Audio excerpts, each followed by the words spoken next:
buksan natin dito sa Proverbs or James chapter 1.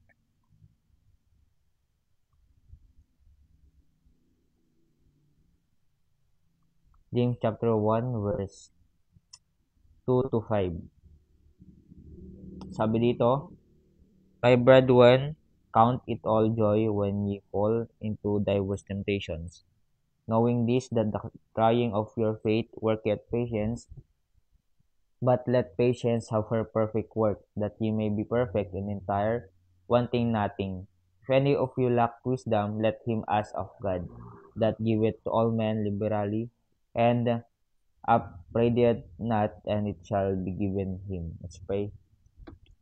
Panginoon, maraming salamat sa inyong binigay na ah, oras, Panginoon, na kami po ay makapag-aral ng salita. Nawa ay kayo po yung mangusap sa bawat isa, maging pagpapala, Panginoon, itong yung salita, Panginoon. At nawa ay wala pang mga distraction, Panginoon, at nawa ang Holy Spirit, Panginoon, ay andyan po sa amin. At nawa, Panginoon, ay ma-apply po namin sa aming buhay, Panginoon, ito. At gabayin niyo po ako, Panginoon, bilang instrumento, Panginoon, sa pagpapahayag ng salita.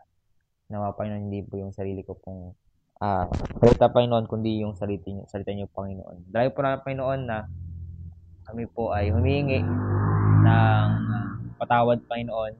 Nawa ay linisin niyo po ito, Panginoon, upang kayo po ay karapat-dapat. Humingi po, Panginoon, ng kapangyarihan para po maintindihan po namin ito, Panginoon.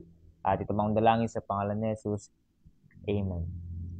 Sabi dito sa verse 2, my brethren, count it all joy when you fall into diverse temptations. So, magalak daw tayo kapag merong mga temptation. Bakit? Kapag wala kasing temptation, ang hirap din ko kumbaga hindi tayo mag-grow. Kaya pag may mga temptation na darating sa atin, karamihan sa mga lalaki, temptation is yun. Mga babae, ganyan, kapag yung mga babae naman, ang hirap din namang iwasan, pero magalak pa rin tayo dahil nga yung temptation, doon tayo masalong nag-grow. And then yung parang kapag yung mga kasi, karamihan din yung mga babae, sila din yung may kasalanan na sabi nila, dapat hindi tumitingin yung mga babae, yung mga lalaki sa babae. Pero ang punto kasi doon, bakit sila sumusuot ng mga maikli, ng mga short, tapos parang yung mga naka-spaghetti na babae. Tapos yung kumbaga lahat na lang, kung makita natin wala na silang damit. Ganun. Tapos mga rot na mga pantalon, mga short, ganun. Na yung kaisipan nila na parang sabi nila na hindi kami yung may kasalanan, kundi yung mga lalaki kasi nga sila yung tumitingin. Pero mali kasi yung kaisipan na yun na dapat maayos silang tignan. Dapat para hindi sila hipuan or tingnan ng mga lalaki. Pero andun pa rin yung mga challenge ng mga lalaki na wag lang tignan. Kaya parang kapag may nakita na babae na tawag dito, yung suot nila napaka pangit tignan, napakalaswa, iiwasan na lang ng lalaki. Ganun. At napakakwan din yung iba na nagsusuot ng mga maikli tapos may mga peklat pa. Nakakadiri minsan. Pero yung principle dito na kailangan natin na mapagtagumpayan. Ganun din sa mga babae na kailangan yung mga lalaki is nakaayos yung suot hanggat maaari, hindi rin bakat, ganun. At hindi rin dapat nakaka-tempt or yung pangit tignan, 'di ba? Dapat maayos, ganun.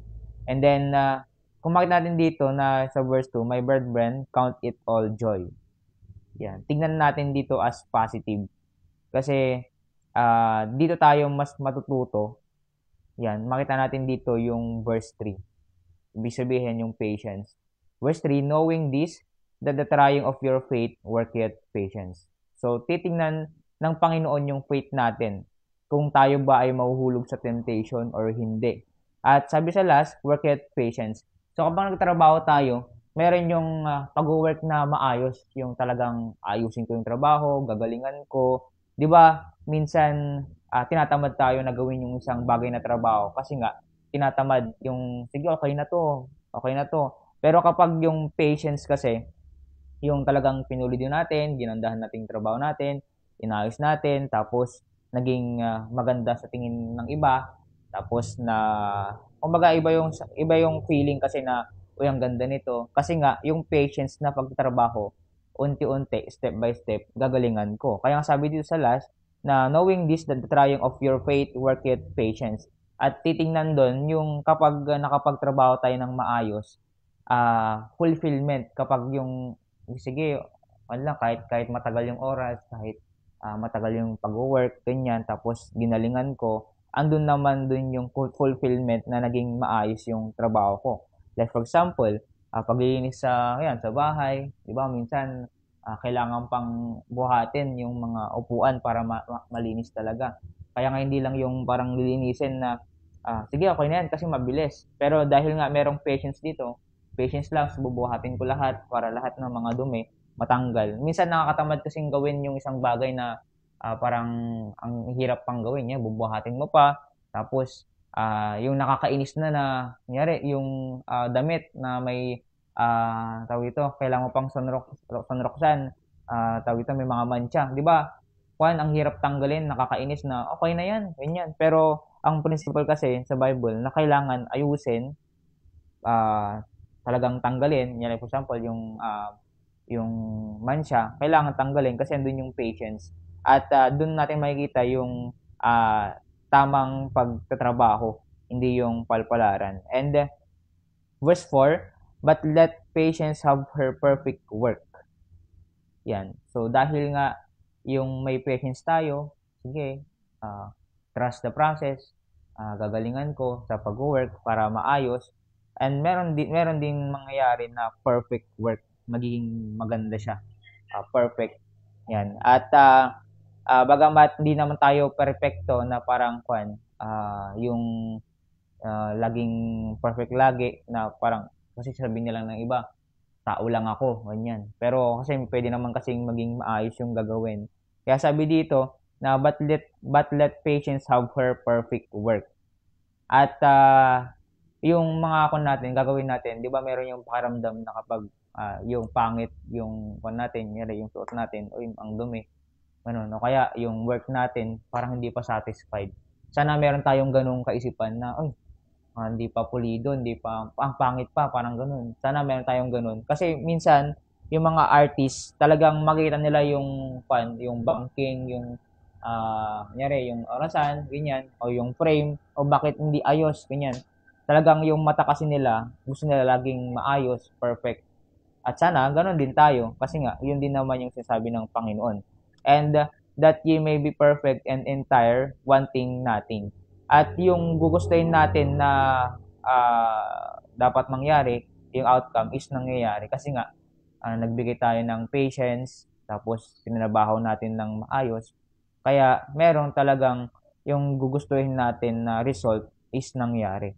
And sabi sa verse 5, if any If any of you lack wisdom, let him ask of God that giveth to all men liberally. So kapag tayo daw ay kulang yung talino, kulang yung ating karunungan, let him ask of God.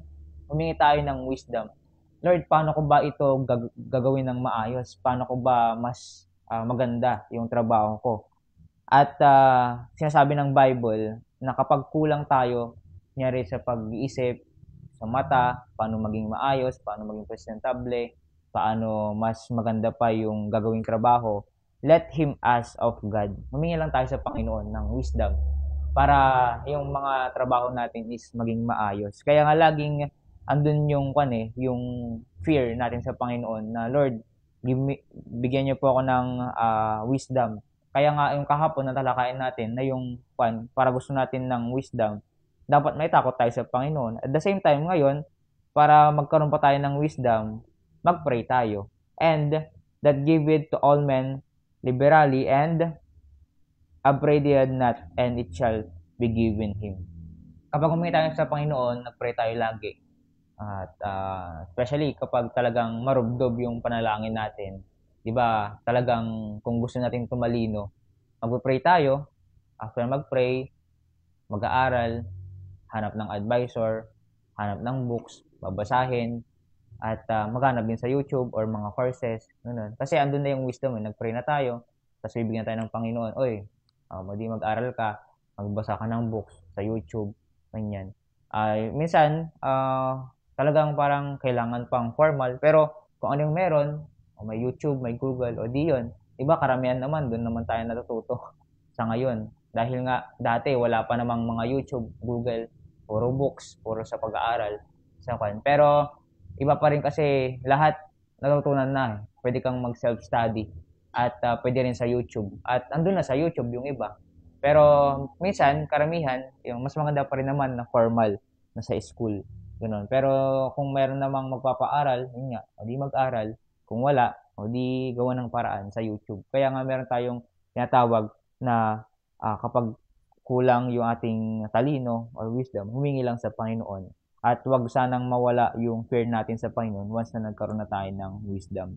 At sana, yung dito kasi, magkakaroon tayo ng wisdom kapag tayo ay humingi sa Panginoon. Kaya ang sabi sa last, it shall begin or it shall be given Him.